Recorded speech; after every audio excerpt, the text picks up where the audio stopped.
Hello everyone, আজকে ভিডিওতে আমরা দেখব আমাদের অ্যাসাইনমেন্ট 2 এর সলিউশন কি। সো অ্যাসাইনমেন্ট 2 তে কি বলা ছিল যে আপনাকে একটি স্ট্রিং প্রিন্ট করতে হবে। সো বেসিক্যালি আপনাকে দুটি ভেরিয়েবলের ভিতরে দুটি ভ্যালু ইনপুট নিতে হবে। একটি হচ্ছে আপনার নেম ইনপুট নেবেন এবং আরেকটি হচ্ছে এখানে আপনার এস কে ইনপুট নেবেন এবং এইভাবে আপনি একটি স্ট্রিং কে প্রিন্ট করবেন। সো এখানে শো করবে মাই নেম ইজ, এখানে আপনার নাম শো করবে এবং ডটের পর স্পেসের পর শো করবে মাই এজ ইজ 24। সো আমরা এখন দেখবো এই অ্যাসাইনমেন্ট 2 কিভাবে সলিউশন দিতে হয়। সো আমরা এইখানেই প্রিন্ট করি, আমি এটাকে একটু কমেন্ট করে রাখি। সো আমরা এখানে নেম নামে একটি ভেরিয়েবল নিচ্ছি এবং এইখানে ইনপুট নিচ্ছি। Please enter your name. So basically এই ভেরিয়েবলের ভিতরে সে নেমকে ইনপুট দিবে এবং এজ ইকুয়াল আমরা এখানে ইনপুট নিচ্ছি প্লিজ এন্টার ইয়োর এস। এগুলো আগে একটু কোলন দিয়ে নিই যেন দেখতে একটু সুন্দর লাগে। সো দেখুন, প্রথমে নেমের ভেতর নেম ইনপুট দিবে এবং পরে এজের ভেতরে এজ ইনপুট দিবে। বাট এইখানে একটু প্রবলেম না, যে এস কিন্তু এখানে যে ইনপুট দিবে সেটা কিন্তু স্ট্রিং হিসেবে ইনপুট দিবে, বাট আমাদের কি এটাকে কনভার্ট করতে হবে বা টাইপ কাস্ট করতে হবে। তো এর জন্য আমরা এর আগে ইন্টিজার লিখব এইভাবে। সো এই পুরোটুকুকে আমরা ইন্টিজার ফাংশনের ভিতরে র্যাপ করব, তাহলে আমাদের কমপ্লিট হয়ে যাবে। এবং প্রিন্ট করার সময় আমরা জাস্ট এভাবে প্রিন্ট করব, মাই নেম ইজ, তারপর স্পেস দিয়ে এখানে কোমা দিয়ে নেম লিখবেন, তারপর আবার কোমা দিয়ে আবার কোটেশন দিয়ে স্পেস, আগে একটা dot space my age is, তারপর হচ্ছে এখানে একটি কোমা দিয়ে আবার কোমা দিয়ে এস। এখন যদি আমি ফাইলকে রান করি, সো নেম বলছে আমি মহৎ ইনপুট দিলাম এস 24।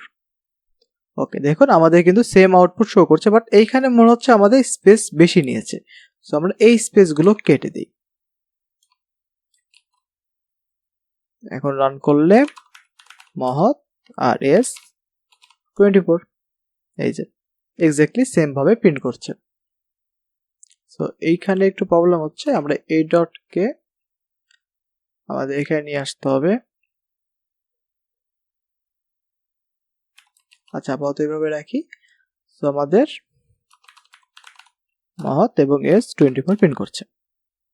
সো বেসিক্যালি দেখুন, যখন আমরা কোনো একটি ভেরিয়েবলের ভিতর ভ্যালু নিব, আমরা চাইলে এইভাবে স্ট্রিংকে এভাবে প্রিন্ট করে দিতে পারি, যে একটি স্ট্রিং এর পর আরেকটি স্ট্রিং এভাবে করে প্রিন্ট করে দিতে পারি। আবার আমরা চাইলে দেখুন এইখানে যে প্রবলেমটা হয়েছে, যে এইখানে ডটের আগে যে স্পেসটা নিয়েছে, এই স্পেসটা কিভাবে আমরা দূর করতে পারি।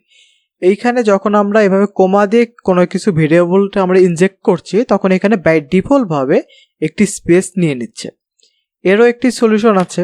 সো এর সলিউশন হচ্ছে এইভাবে যদি আপনি লিখেন প্রিন্ট, তারপর এভাবে মাই নেম ইজ, তারপর স্পেস এখানে দিয়ে নিলাম, তারপর এখানে প্লাস সাইন দিয়ে যদি আমি এখানে নেম লিখি, এরপর আবার প্লাস সাইন দিয়ে মাই নেম ইজ, মহতের পর ডট হবে স্পেস মাই এস ইজ, এরপরে প্লাস সাইন দিয়ে এস। এখন রান করলে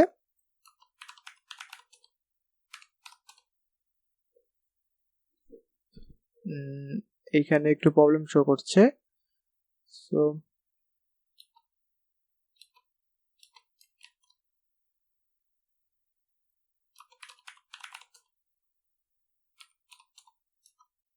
ওকে, এখানে একটু খেয়াল করুন, এখানে যে প্রবলেমটা শো করছে সেটি হচ্ছে এখানে যে কনক্যাটেনেট করছে সেটা করতে পারছে না, কারণ এই এস কিন্তু আমরা কনভার্ট করে ইন্টিজারে কনভার্ট করেছি।